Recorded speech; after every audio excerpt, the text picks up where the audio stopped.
আসসালামু আলাইকুম দর্শক। কক্সবাজারে সাবেক মার্কিন রাষ্ট্রদূত পিটার হাসের সাথে এনসিপির ৫ নেতার বৈঠক, এমন গুজবের সরগরম গোটা দেশ।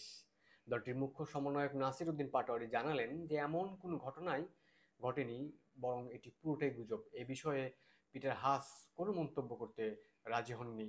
এই মুহূর্তে তিনি অবস্থান করছেন ওয়াশিংটনে। গভীর রাত, তিনি হয়তো তখন ঘুমাচ্ছিলেন ওয়াশিংটনে।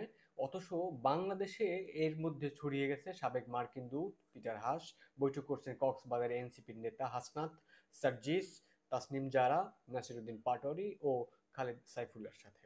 মুহূর্তেই সেই গুঞ্জন ভাইরাল বাংলাদেশের বিভিন্ন গণমাধ্যমে। যদিও তারা ওখানে গিয়েছেন, কিন্তু তারা অন্য একটি কাজে কক্সবাজারে গিয়েছেন।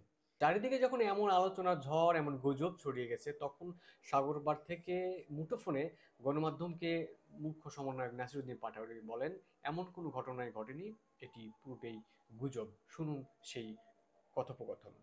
পিটার হাসের সাথে বৈঠকে রিলেটেড একটা গুজব ছড়ানো হচ্ছে। এটা হলো টোটালি প্রোপাগান্ডা এবং এই ধরনের জিনিসটা আমরা বুঝতেছি না যে এখনো অ্যাটলিস্ট বাংলাদেশের মিডিয়াগুলো অথবা এজেন্সিগুলো এই ধরনের প্রোপাগান্ডা অংশ নিচ্ছে। তো এটা টোটালি প্রোপাগান্ডা এবং গুজব, এই ধরনের কোনো মিটিং অথবা কোনো কিছুই না। বিষয়টি নিয়ে ঢাকার মার্কিন দূতাবাস তথ্য জানান যে একজন সাধারণ নাগরিক হিসেবে পিটারের কোনো তথ্য তাদের কাছে নেই। বিভিন্ন মাধ্যমে খোঁজ নিয়ে গণমাধ্যম নিশ্চিত হন যে পিটার হাস এই মুহূর্তে অবস্থান করছেন যুক্তরাষ্ট্রে। ঘটনার বিস্তারিত জানিয়ে পিটার হাস জানান, তিনি আছেন ওয়াশিংটন ডিসিতে। তিনি এই গুজবের বিষয়টি নিয়ে কোন প্রকারের মন্তব্য দিতে রাজি হননি।